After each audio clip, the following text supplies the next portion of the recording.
ঝাড়খণ্ড রাজ্যের রাজ্য ফুল হলো পলাশ ফুল। তবে পুরুলিয়া, বাঁকুড়া এবং শান্তিনিকেতনে বসন্তে প্রচুর পলাশ ফুল দেখা যায়। পলাশ ফুল এত পরিমাণে দেখা যায় বলে এই ফুলকে বসন্তের অগ্রদূত বলা হয়। অনেকে বলে বসন্তকালে নাকি পুরুলিয়ায় পলাশের আগুন লাগে, দিগদিগন্ত পলাশের রঙে রেঙে ওঠে। আমাদের বহুদিনের ইচ্ছা পলাশের রূপ এবং সৌন্দর্য উপভোগ করা, কিন্তু সময়ের অভাবে, কর্মের ব্যস্ততায় অত দূরে যাওয়া সম্ভব হয়ে ওঠেনি। তাই বাড়ির কাছে একখণ্ড পুরুলিয়ায় পলাশ বাগান দেখতে ছুটে গেছিলাম বেলুড়ে। সকাল 4টের সময় বেরিয়ে পড়েছিলাম বেলুড়ের উদ্দেশ্যে। সকালে পলাশের সৌন্দর্য, কোকিলের ডাক, টিয়া পাখির ঝাঁক দেখার জন্য।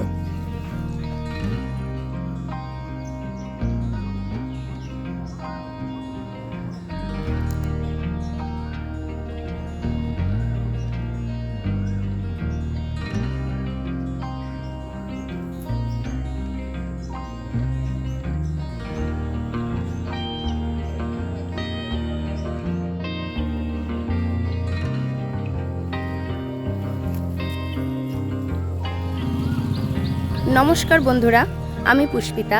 আমার চ্যানেলে আপনাদের সকলকে জানাই স্বাগত। তো আজকে আমি আপনাদের নিয়ে চলে এসেছি পলাশ বনে। তো পুরুলিয়া, বাঁকুড়া আপনাদের অত দূরে ছুটে যেতে হবে না, তো ঘরের কাছেই পলাশ বন। তো সেই পলাশ বনে আপনারা কিভাবে আসবেন এবং কবে থেকে পলাশ ফুল শুরু হচ্ছে এবং কবে শেষ হচ্ছে এবং এখানের প্রাকৃতিক সৌন্দর্যটা তুলে ধরবো এই ভিডিওর মাধ্যমে। এখানে প্রচুর টিয়া পাখির ঝাঁক আছে, কোকিল আছে, সমস্ত কিছুই এই ভিডিওর মাধ্যমে আপনারা দেখতে পাবেন। তো বন্ধুরা, দেখতে থাকুন।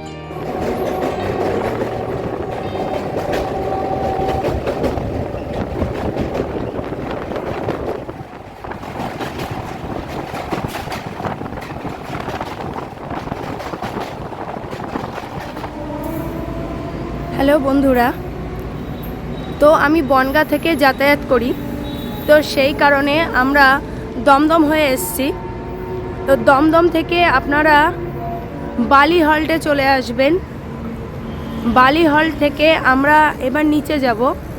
নিচে বালি স্টেশন থেকে আমরা সোজা বেলুড়ে যাব। তো বেলুড় থেকেই ওই জায়গাটা খুবই কাছে। তো চলুন দেখা যাক। এই যে হচ্ছে বালি হল্ট স্টেশন, আর ঠিক এই দিকে আপনারা এই সিঁড়ি দিয়ে নিচে নেমে যাবেন, গেলে আপনারা বালি স্টেশন পাবেন এই সিঁড়ি দিয়ে নিচে নেমে। তো চলুন যাওয়া যাক।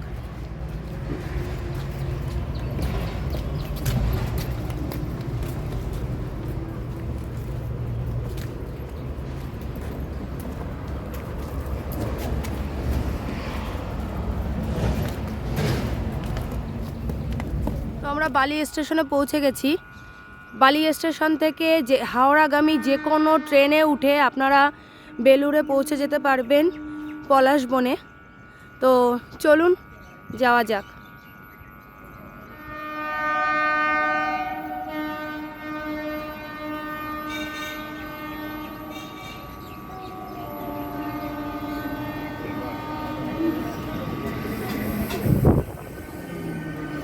আমরা বেলুড় স্টেশনে পৌঁছে গেছি। 5 নম্বর প্ল্যাটফর্মে এসে এই সাইডের রাস্তা দিয়ে আমাদের মেন রোডে উঠতে হবে। উঠে ওখান থেকে টোটো ধরে 10 টাকা ভাড়া দিয়ে আমাদের ইএসআই হসপিটালে পৌঁছাতে হবে। তো চলুন।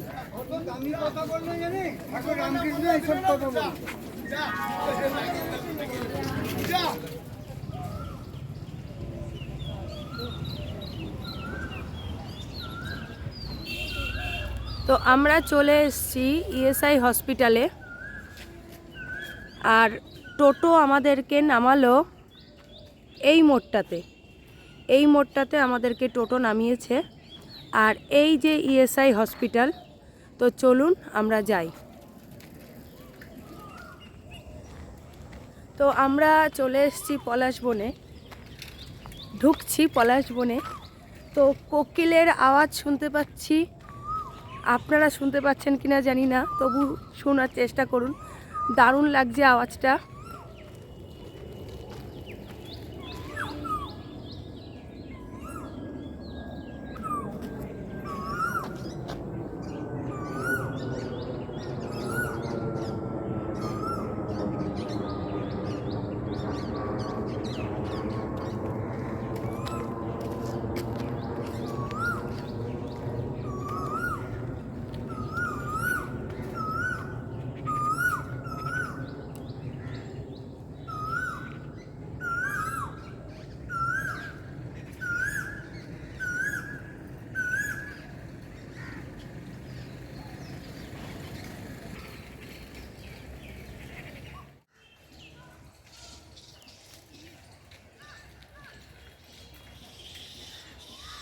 দেখো বন্ধুরা, কত বড় মৌচাক এখানে। এরকম মৌচাক অনেক আছে এখানে, তো এটাই সব থেকে বড় মনে হলো। দেখো অনেকটাই বড়, অনেকটা দূরে আছে, তোমাদের সেইভাবে দেখাতে পাচ্ছি না।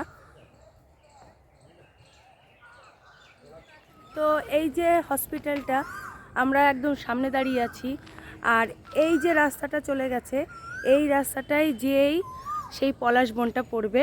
তো চলুন যাওয়া যাক।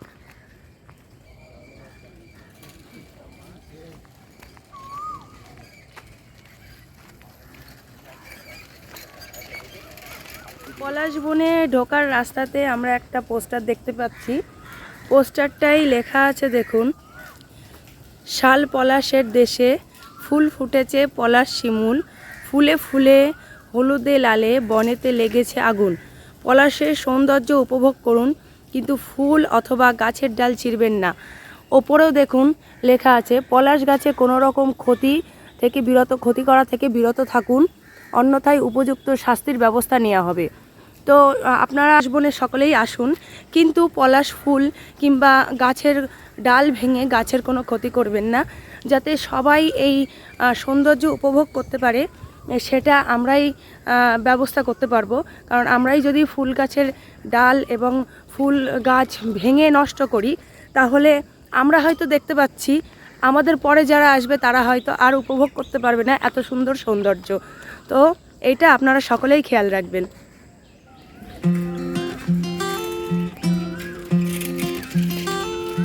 দেখুন টিয়া পাখির ঝাঁক বসে গাছের ফল খাচ্ছে, দারুণ লাগছে সৌন্দর্যটা, খুব সুন্দর।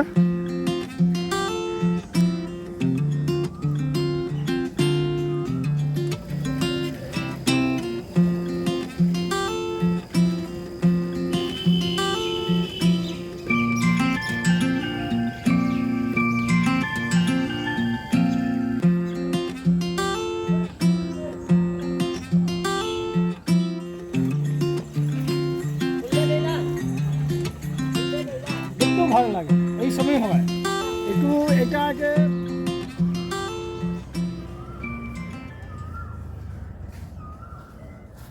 বন্ধুরা, তোমাদের এই পলাশ ফুল দেখার জন্য পুরুলিয়া বাঁকুড়া ছুটে যেতে হবে না, একদম ঘরের কাছে, ঘরের পাশেই বেলুড়ে 2 বিঘা জমি নিয়ে এই পলাশ বনটা তৈরি হয়েছে। তো এখানে অরেঞ্জ কালার, হলুদ কালার, 2 রকমের পলাশ আমরা দেখতে পাচ্ছি। তো এখানে তোমরা আসো, সুন্দর কোকিলের ডাকও আমরা শুনতে পাচ্ছি, তোমরা শুনতে পাচ্ছ কিনা বুঝতে পারছি না, খুব সুন্দর কোকিলের ডাক। আর এখানে অজস্র টিয়া পাখির ঝাঁক আমরা দেখতে পাচ্ছি, গাছে গাছে ফল খাচ্ছে টিয়া পাখিরা। মানে এই পলাশের যে বীজটা, তারা সেই বীজটা খাচ্ছে গাছে গাছে। আর প্রচুর গাছে বড় বড় মৌমাছির চাক, প্রচুর গাছে, মানে অকল্পনীয় সুন্দর এই জায়গাটা। তোমরা যদি আসতে পারো খুব তাড়াতাড়ি এসো, কারণ এই জায়গাটায় এই ফুল রং খেলা পর্যন্তই থাকবে, তারপরে আর ফুলগুলো পাওয়া যাবে না। তো তোমরা আসতে চাইলে রং খেলার মধ্যেই আসো। আর একটা কথা, পলাশ ফুলটা হচ্ছে ধনুকের মতো দেখতে, দেখো। আর এই গাছটা হচ্ছে পর্ণমোচী উদ্ভিদ, 15 সেন্টিমিটার পর্যন্ত লম্বা হয় এই গাছটি। আর এই যে ফুল, এই যে সেই ফুল, দেখো কতটা সুন্দর আর কতটা অপূর্ব দেখতে এই ফুলগুলো। আর আমাদের এই পলাশ ফুল আমাদের এই বাংলার কবিতায়, গানে অনেকটা জায়গা জুড়ে রয়েছে। এই পলাশ ফুল অনেকটা জায়গা জুড়ে রয়েছে। আর নজরুল, রবীন্দ্রনাথ ঠাকুর, ওনাদের গানে এবং কবিতায় এই পলাশের উল্লেখ বারংবার করেছে।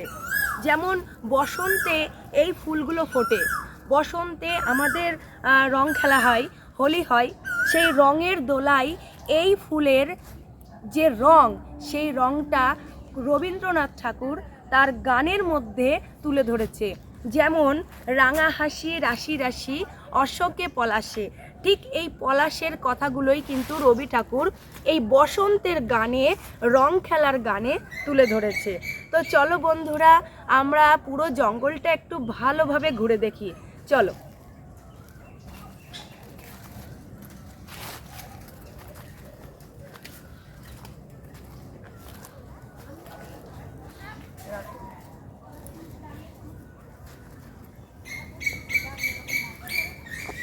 ওইদিকে দেখো বট গাছটা দেখা যাচ্ছে। এই যে বট গাছটা, এই বট গাছে রাশি রাশি টিয়া পাখির ঝাঁক, রাশি রাশি টিয়া পাখির ঝাঁক প্রত্যেকটা এই বট গাছে হয়েছে। মানে বট গাছে তাদের বাসা এই বট গাছটাতে দেখো। আর চারিদিকে কোকিল ডাকছে, মানে অপূর্ব সৌন্দর্য। তোমরা পারলে সকালে এসো, যদি তোমরা সকালে আসো তাহলে এই পলাশ বনের যে সৌন্দর্য সেটা তোমরা খুব ভালোভাবে দেখতে পাবে সকালে যদি তোমরা আসো। আর দুপুরে যদি আসো তাহলে এত সুন্দর সৌন্দর্য তোমরা উপভোগ করতে পারবে না, কারণ এই যে কোকিলের ডাক আর টিয়া পাখিদের ঝাঁক তোমরা এটা দুপুরের পরে দেখতে পাবে না, তোমরা সকালে আসলেই এটা দেখতে পাবে। তো চলো বন্ধুরা, পরের জায়গাটায় যাই, আমরা রাস্তায় উঠি, রাস্তায় উঠে ওপাশটা যাই, যে দেখি পলাশবন ওপাশটায় কতটা আছে। নিচটা দেখো, নিচটা দারুণ লাগছে, চারিদিকটা দারুণ। যেমন ওপর সুন্দর তেমন যেমন ওপরটা সুন্দর তেমনই নিচটা সুন্দর। নিচের চারিদিকটা লাল হয়ে আছে। আর দেখো ওপর থেকে ফুল পড়ছে, মনে হচ্ছে যে পুষ্প বৃষ্টি হচ্ছে, মনে হচ্ছে যে পুষ্প বৃষ্টি হচ্ছে। মানে আমরা কথা বলছি আর ওপর থেকে মনে হচ্ছে কেউ ফুল ছুটছে। এত সুন্দর লাগছে এই জঙ্গলটাই, এত সুন্দর সুন্দর পরিবেশ। তো চলো বন্ধুরা,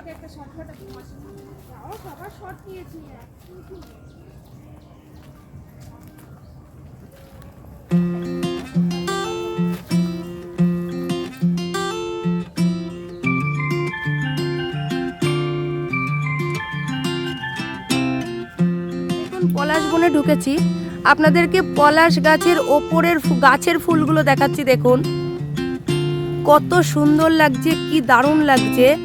ঠিক যেমন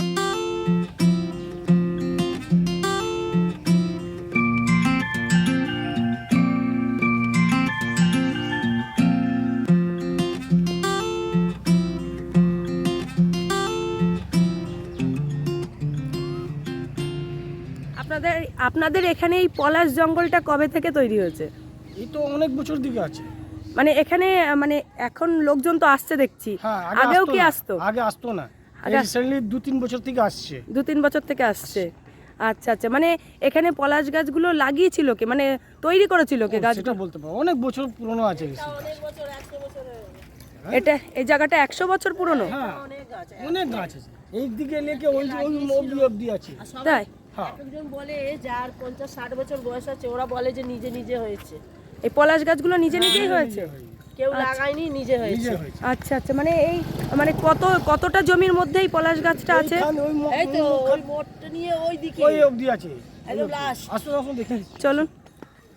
জানুয়ারি ফেব্রুয়ারির মধ্যে শেষ, 2 মাস 3 মাস থাকে, মার্চ অবধি। এপ্রিলের মধ্যে মার্চের মধ্যে যেত না, ফেব্রুয়ারির মধ্যে শেষ। মানে মার্চের রং খেলা পর্যন্ত ফুলগুলো থাকে, তাই তো? তারপর আর ফুল থাকে না। আর ফুলগুলো শুরু হয় কবে থেকে? এই আপনার ডিসেম্বর থেকে স্টার্টিং হয়, ডিসেম্বর থেকে জানুয়ারি ফেব্রুয়ারি মার্চ অবধি শেষ। মার্চে শেষ। আচ্ছা আচ্ছা আচ্ছা, দল গেল এইটা শেষ। আচ্ছা, আমরা জঙ্গলের ভেতর থেকে এবার একটু রাস্তায় উঠে আসলাম। মানে ওই পাশটা, আমরা ও পাশটা থেকে ঘুরে আমরা এই পাশের রাস্তাটায় এসছি। দেখুন এই পাশের রাস্তাটা এসছি, এই রাস্তাটা ওই পর্যন্ত নাকি একদম জঙ্গলটা। তো চলুন আমরা এই রাস্তায় কি কি গাছ আছে, মানে কত কালারের গাছ আছে সেটা দেখাই। আর সাদা পলাশ দেখতে পাই কিনা সেটাও আপনাদেরকে দেখাবো। যদি আমি দেখতে পাই তাহলেই আপনাদেরকে দেখাতে পারবো। তো চলুন বন্ধুরা, দেখুন এখানে রাস্তার সৌন্দর্যটা দেখুন, রাস্তাতে দেখুন কত সুন্দর পড়ে আছে ফুলগুলো। আর দেখুন গাছগুলো দেখুন কত সুন্দর। মানে এখানে আসা মানে কি, পুরুলিয়া বাঁকুড়ায় যারা যেতে পারছেন না কিংবা শান্তিনিকেতনেও যারা যেতে পারছেন না, তারা মোটামুটি এখানে আসলে আপনারা দুধের স্বাদ ঘোলে মেটাতে পারবেন। তো দুধের স্বাদ ঘোলে মেটাতে গেলে আপনাদের এখানে রং খেলার আগে আগে আসতে হবে। যদি আপনারা রং খেলার আগে আগে আসেন তাহলেই এই ফুল আর এই পলাশ বাগানের সৌন্দর্যটা আপনারা উপলব্ধি করতে পারবেন। আর যদি রং খেলার পরে আসেন তাহলে ফুলের উপলব্ধি আপনারা করতে পারবেন না, কারণ রং খেলার পরেই ফুলটা শেষ হয়ে যায়। তো আপনারা রং খেলার আগে আগে আসার চেষ্টা করুন প্রত্যেকেই।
পলাশ বাগান দেখতে যেয়ে আমাদের দেখা হয়ে গেল ফটোগ্রাফার শঙ্করনাথ চক্রবর্তী স্যারের সঙ্গে এবং তার গ্রুপের সঙ্গে।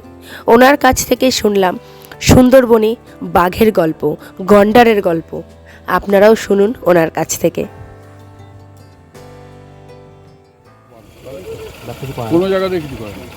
সুন্দরবনে যদিও একটুখানি ম্যান ইটার আছে আর কি বাঘ, কিন্তু তাও খুব একটা কিছু করে না, ওখানে অ্যাটাক করে না।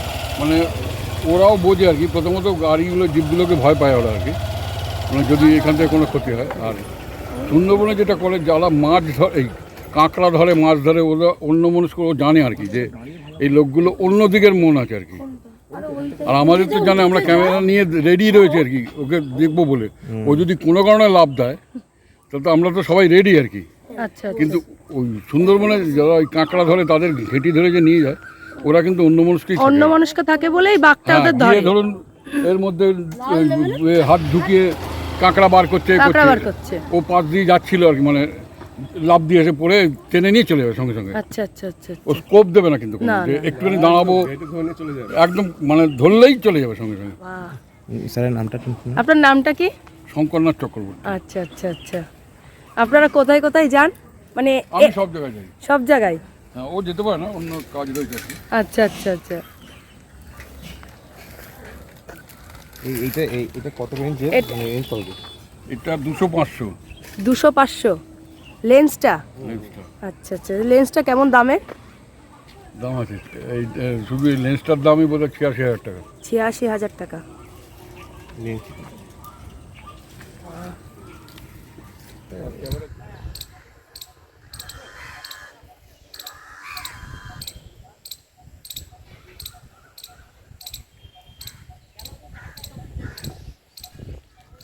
আপনারা সবই শুনলেন স্যারের কাছ থেকে।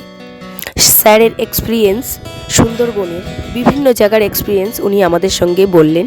তো খুবই ভালো লাগলো ওনার কথা শুনে।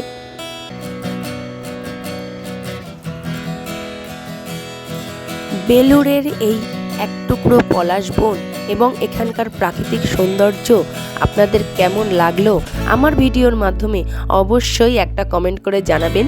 যারা পুরনো আছো তারা অবশ্যই কমেন্ট করে জানিও, আর যারা নতুন আমার ভিডিওটা দেখছো আমার চ্যানেলে এসে, তারা অবশ্যই একটু সাবস্ক্রাইব করে আমার পাশে থেকো, তাহলে আমি নতুন নতুন ভিডিও আবার নিয়ে আসবো।